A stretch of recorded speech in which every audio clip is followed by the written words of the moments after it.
I need to ask, because Kurt, you mentioned something about UFOs the last time you were here. You saw something you could not explain, right? Not necessarily an alien craft, but you were up in the plane. Yeah. And now Goldie has spoken about an alien encounter, a close encounter of the third kind.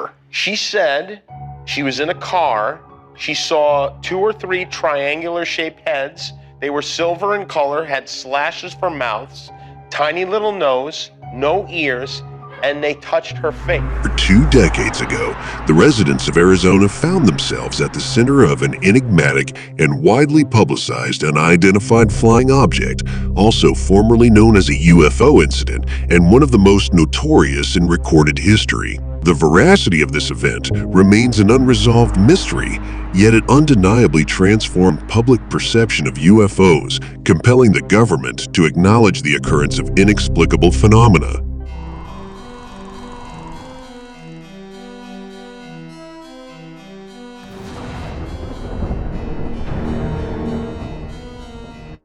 In today's discourse, part of the Dr. Creepy Show, we shall delve deep into the enigmatic narrative of the Phoenix Lights. As we embark on this exploratory journey, we encourage you to join our channel and share your thoughts and suggestions for future topics in the comments section, particularly those concerning real-life spectral experiences. Now, let us commence our exploration.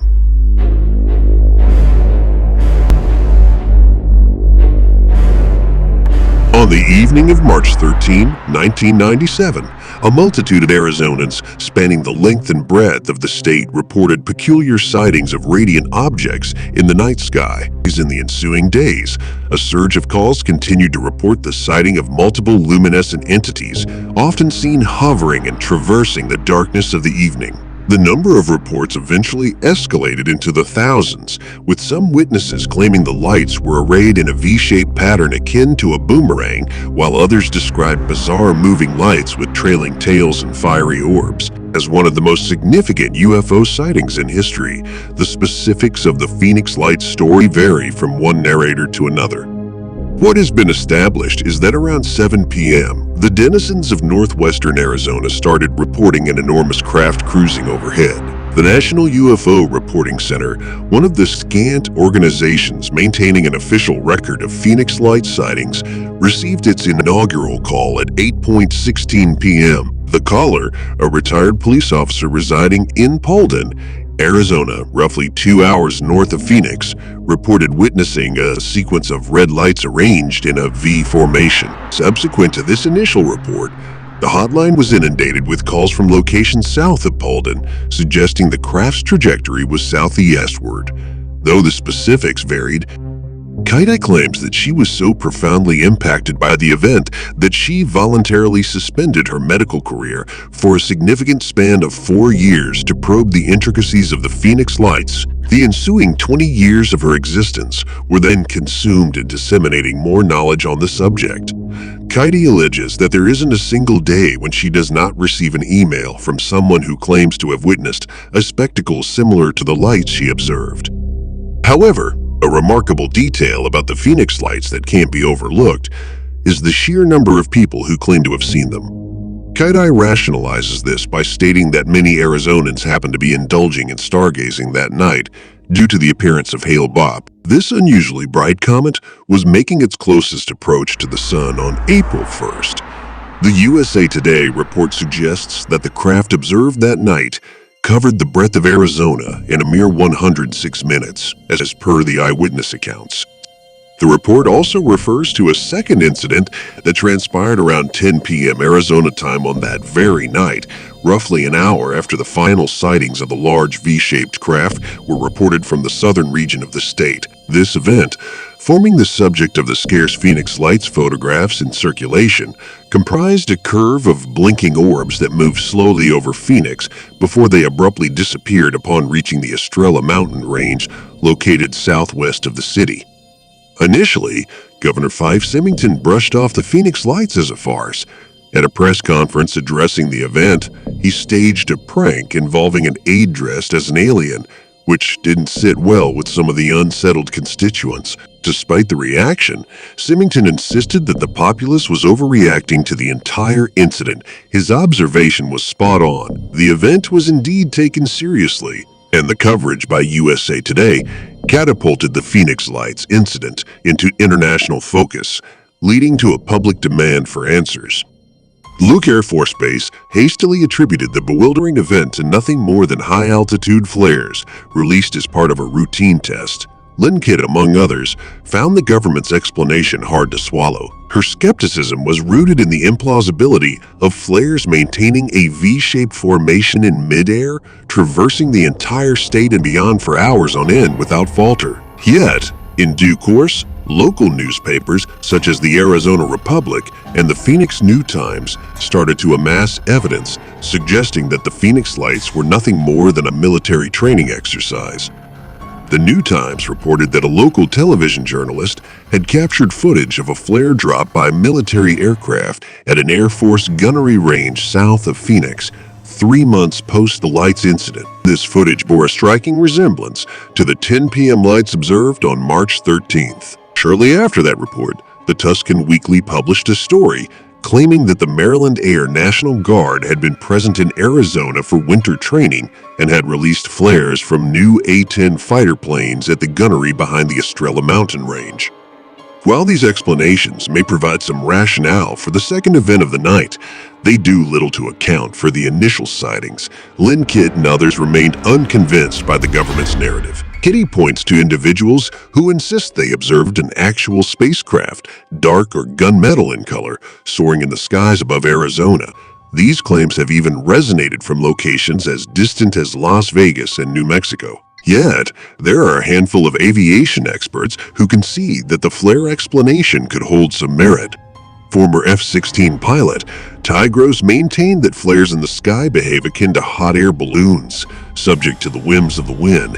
According to him, a steady breeze could theoretically propel all the flares simultaneously while maintaining a uniform distance between them. Gross also posited that brightly lit objects, like flares, when released at a distance, can appear closer than their actual location. He even claimed to have personally experienced this phenomenon. While a faction of aviation experts aligns with the official narrative, a considerable number dissent, including, intriguingly, actor Kurt Russell, who also happens to be a pilot. Russell has recounted in numerous interviews that he was the lone pilot who reported the incident. According to his account, on that fateful night, he was escorting his son to visit his girlfriend via air. As they prepared to land, they observed 6 lights positioned over the airport in a perfect V formation. Despite reporting the lights to the airport and landing his plane, Russell inexplicably erased the event from his memory. The incident resurfaced years later when his wife, Goldie Hawn, was engrossed in a television special on the Phoenix Lights. The program mentioned a single general aviation pilot who reported the event, prompting Russell to consult his flight logbook. To his and Hawn's astonishment, he discovered the date, time, and location corresponded to that momentous night. Adding to the intrigue, during a 2023 appearance on Jimmy Kimmel Live, Russell and his son were caught off guard when host Kimmel inquired about a rumor of Hawn's purported alien abduction.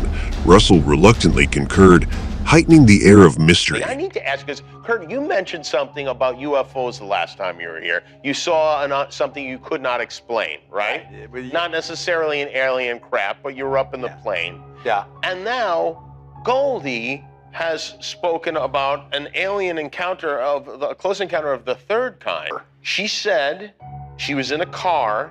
She saw 2 or 3 triangular shaped heads. They were silver in color, had slashes for mouths, tiny little nose, no ears, and they touched her face. The involvement of actor Kurt Russell. The Phoenix Lights incident holds significant weight due to several reasons. Firstly, Russell is not just an actor but also an experienced pilot. His knowledge and familiarity with the aviation landscape lend credibility to his account of the event. His ability to distinguish common aircraft from unusual aerial phenomena enhances the authenticity of his claim. Secondly, the fact that a public figure of Russell's stature came forward with his experience brings substantial attention to the event, giving it a wider reach and potentially encouraging other witnesses or experts to come forward with their own experiences. Or it also mitigates the stigma often associated with reporting such sightings, as individuals might feel more confident sharing their experiences, knowing they are not alone. Lastly, Russell's subsequent revelation on the Jimmy Kimmel Live show introduced a new and unexpected twist to the tale. His fame, coupled with his personal experience and conviction, serves as a powerful catalyst in keeping the narrative alive and prompting a potentially deeper examination of the event.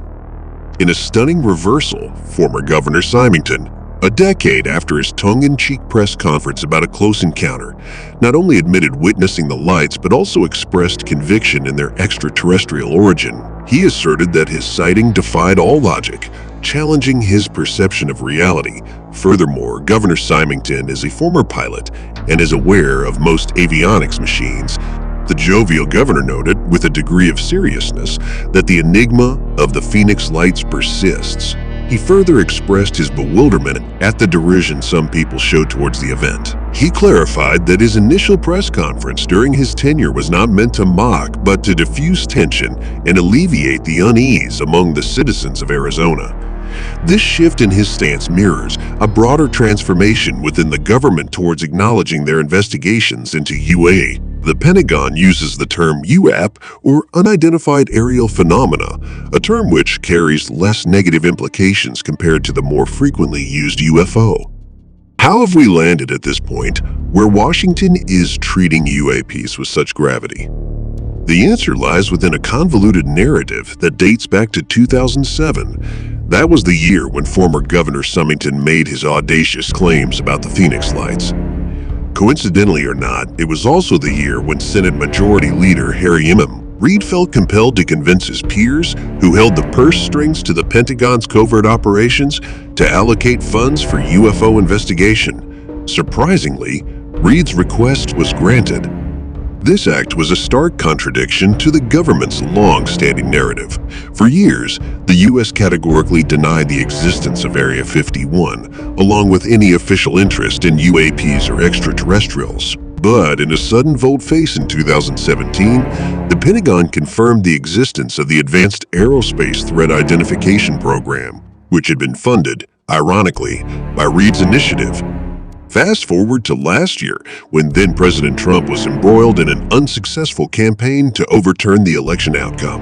Amidst this political turmoil, he signed a massive $1 trillion appropriations package. While the package was primarily designed to cushion the American population from the economic fallout of the COVID-19 pandemic and prevent a government shutdown, it also contained a less publicized provision. This provision mandated that the Director of National Intelligence collaborate with the Defense Secretary to compile a comprehensive report on the government's knowledge about UAPs. In conclusion, I invite your thoughts on the Phoenix Lights episode. Did you happen to be one of the observers on that mystifying night in 1997? Please share your experiences and don't hesitate to join our ongoing conversation on the Dr. Creepy channel.